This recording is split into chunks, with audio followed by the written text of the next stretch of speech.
Hola, bienvenidos al segundo apartado, a la segunda parte de mapeado web. En esta parte nos vamos a centrar en la programación del lado del servidor. Bueno, como recordáis del primer vídeo, habíamos dicho que en una infraestructura de datos espaciales podría tener este esquema. Teníamos una programación del lado del cliente y ahora vamos a ver la programación del lado del servidor. Vamos a hacer esa programación con PHP. PHP es un lenguaje de programación para eso, del lado del servidor. Se utiliza, por ejemplo, en aplicaciones como WordPress para el desarrollo de páginas web e incluso Studium de la USAL o Moodle está hecho también está hecho en PHP. Utilizamos una base de datos MySQL. Nosotros vamos a hacer peticiones a otros servicios, al servicio de PVWatch o podemos al servicio de Catastro o al API de aplicaciones del clima, como puede ser AccuWeather, DarkSky o iMed. En este vídeo nos vamos a centrar a modo de ejemplo solo en PVWatch. Los datos, las peticiones yo las voy a hacer pasándole, dependiendo de cómo sea, le voy a pasar una serie de parámetros y los resultados me los puede devolver en formato JSON o en formato XML. Por ejemplo, Catastro los devuelve en formato XML. PVWatch nos da a elegir entre JSON y XML. Nosotros vamos a hacerlo en JSON. Bueno, utilizamos PHP porque está muy extendido. Se utiliza para un porcentaje muy alto del desarrollo web, tiendas web, lo que os he dicho, a plataformas de gestores de contenido como WordPress o a aplicaciones para enseñanza online como puede ser Moodle. ¿Qué problema tenemos cuando desarrollamos en PHP? El problema es que no puedo probar las páginas como lo hacemos en HTML. Yo hago una página HTML como las que veíamos del lado del cliente y en mi mismo ordenador la pruebo y funciona. Cuando trabajamos con PHP no. Si quiero poder probar las páginas tengo que instalar un servidor PHP local. Podemos utilizar una plataforma o una herramienta como puede ser App Server o SAM o LAM, tanto para Linux como para Windows, y me instalan un servidor web Apache, PHP y normalmente un servidor de base de datos MySQL, y suelen instalar también PHPMyAdmin, que me permite gestionar las bases de datos desde una página web de forma sencilla. Si no quiero instalarme ese servidor local, lo que tengo que hacer es colgar la página web en algún servidor remoto. Hay servidores gratuitos, como puede ser ByTheHost o 000 WebHost. En la documentación en PDF tenéis con un poco más de detalle esos servidores. Yo me registraría en el servidor como puedo registrar una página web, o sea, un correo electrónico, y simplemente subo la página y la pruebo.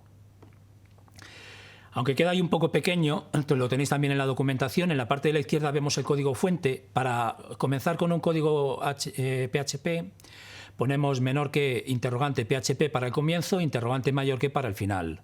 El código lo voy entremezclando con HTML.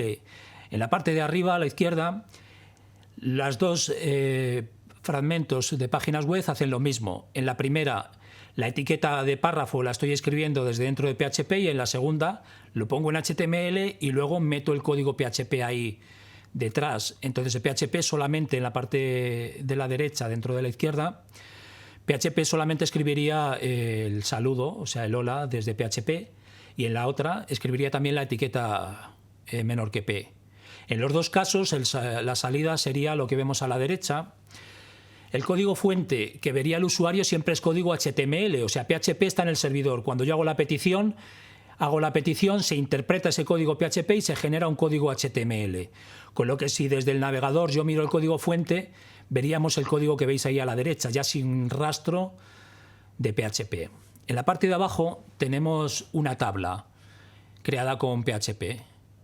Entonces yo puedo poner la etiqueta de la tabla fuera de PHP y dentro de PHP hemos usado el bucle for.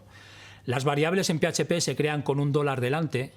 Entonces ahí si quiero un bucle for sería similar a los de Java o a los de C. También distinguimos entre mayúsculas y minúsculas. Ahí ponemos for, $i un contador y desde un valor inicial hasta un valor final, por ejemplo desde igual a 0 mientras sea menor o igual que 10 y con incrementos de 1 en cada pasada, y lo que estoy escribiendo es código HTML. Estoy escribiendo menor que tr, que es el comienzo de la tabla, menor que td, que es el comienzo de la casilla, y menor que /td, perdón, primero y /tdr después, que es el final de la casilla final de la tabla. En cada pasada me está escribiendo ahí un número. Otro de los usos de PHP es recibir datos de un formulario. El formulario, que podría tener la pinta que vemos ahí, tiene una acción. La acción es una página PHP y un método. El método es cómo pasamos los datos. Lo estamos pasando por POST, eso determina cómo lo recojo después. Cada campo, que los ponemos ahí cada entrada con un input, aquí le estamos poniendo input type text porque es un campo de tipo texto y tiene un nombre. Puede tener un identificador que utilizamos a veces para coger el nombre desde JavaScript y hacer la comprobación de que el formulario se completa correctamente. Eso se haría del lado del cliente. Cuando estáis completando un formulario de sugerencias, por ejemplo, si no habéis puesto correctamente el correo electrónico por ahí, os avisa. Esa comprobación la hacemos del lado del cliente con JavaScript. Una vez que todo está bien y lo envío, se manda al servidor y eso se interpreta desde PHP. En este caso estamos recogiendo los datos, lo que veis en la parte de la derecha, los datos que me hubiesen puesto, la ciudad y la altitud, los recojo con la variable $_post en mayúsculas y entre corchetes y comillas. Ahí estamos poniendo el nombre de la variable del campo del formulario que estoy recogiendo. Simplemente estamos visualizándolas ahí. El código fuente, lo mismo que decíamos antes, el código que visualizaría el usuario si da el botón derecho, sería un código ya HTML. PHP el usuario no lo ve cuando lo consulta en el navegador. Se hace la petición al servidor, el servidor ejecuta el código PHP y lo que me devuelve ya es código HTML. Bueno, para la parte de mapas, vamos a utilizar un mapa. Para crear un mapa solar vamos a utilizar aplicaciones de terceros si quiero.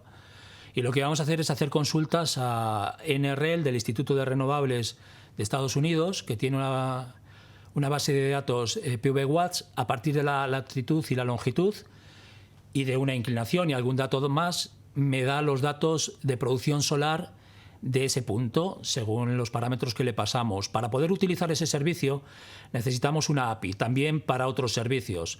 Una API key va a ser una clave que me proporciona el proveedor del servicio para que las consultas yo la haga pasándole mi clave y así saber cuántas consultas hago. En el caso, por ejemplo, de utilizar la API de Google Maps para visualizar mapas en una aplicación web normal, pues Google nos da unas consultas gratuitas y a partir de un número nos cobra. En este caso el servicio es gratuito. PV-Watt nos limita a 1000 consultas por hora. Para solicitar esa clave solamente es entrar en la web y le ponemos nuestros datos, un correo electrónico, y me dan la clave ya al correo electrónico y me la pasan en el momento también de registrarme. Si yo quiero probar si la clave funciona, podríamos en el navegador poner una URL como esa que veis ahí. La página es V6, que es la versión actual de pvwatts.json, y con interrogante le pondríamos la API key. Puedo poner la de demostración, pero si no ya pondríamos la nuestra, y con ampersand separamos los parámetros, latitud igual y la latitud, ampersand longitud y la longitud, y otros parámetros que podríamos pasar, que explicaremos después. El resultado que nos ofrece es ese que veis ahí. Bueno, los parámetros que le pasamos a la consulta fundamentalmente va a ser esa API key, el formato. Si lo quiero en formato la respuesta, el formato de la respuesta, si lo quiero en JSON o en XML. Bueno, hay más parámetros, tenéis ahí la descripción. Nosotros nos interesa sobre todo la orientación del tejado o la orientación de las placas, la inclinación, la latitud, la longitud. Luego necesitamos otro parámetro que es time frame para ver si la respuesta la quiero con datos mensuales o datos horarios. Entonces eso determina los parámetros que me va a devolver y según lo que necesitemos le pondremos unos u otros. Bueno, y luego los resultados que me da van a ser los campos de la consulta, información de lo que ya le he pasado yo, datos de la estación del clima que se ha utilizado para hacer esos cálculos, y los resultados de los datos solares, la producción mensual o producción horaria, tanto en corriente alterna como en continua. Bueno, en mensual en el apartado anterior y en mensual aquí. Para hacer una llamada desde PHP necesitaríamos las variables. Por dejarlo más corto, hemos creado ahí las variables directamente, pero para hacerlo más dinámico lo suyo sería crear un formulario al estilo del ejemplo de la ciudad y el clima. Entonces, en ese formulario pediríamos esas variables para que el usuario pueda elegir a veces en el mapa de qué punto queremos que se haga el cálculo, la orientación, la inclinación, la pérdida del sistema, la capacidad del sistema. Formamos la URL, como veis ahí abajo, poniéndole esas variables similar a como estábamos haciendo la prueba de forma directa en la web. Y le ponemos las variables que hemos creado arriba, que podrían ser variables recogidas desde PHP. Luego, con FileGet, con FileGetContent, le pasamos esa URL y se hace la llamada. Y me devuelve un resultado. Con JSON-decode codifico ese resultado y estoy metiendo esos datos JSON en una variable, en este caso una variable vector, que podemos utilizar para visualizarlo en mi web. Los vamos a visualizar también en una tabla. Entonces ahí vemos que antes de eso hemos creado la etiqueta tabla y hemos puesto los títulos fuera de PHP. Y luego en PHP lo hemos hecho aquí con una línea, una fila, con tr y td, una fila para cada una de los meses del año con la producción solar de ese mes. Al final, ya fuera de PHP, dentro de HTML, estoy cerrando la tabla. Bueno, ahí lo he puesto dentro de PHP con un hecho menor que barra table, pero podría ir fuera igualmente. El resultado de esto es eso que veis ahí. Para que salga con esos colores hemos puesto también los estilos CSS. Pero para no complicar el código, esos estilos os los he dejado fuera para no mezclar y que se vea dar prioridad a esa consulta a la API de PVWatch y a esa llamada desde PHP a ese servicio externo. Bueno, y con esto terminamos la programación del lado del servidor. Para hacer la aplicación de forma completa, pues habría que poner un poco más de código. Lo tenéis con más detalle en la documentación en el PDF y luego hay que profundizar un poquito más. Bueno, muchas gracias a todos.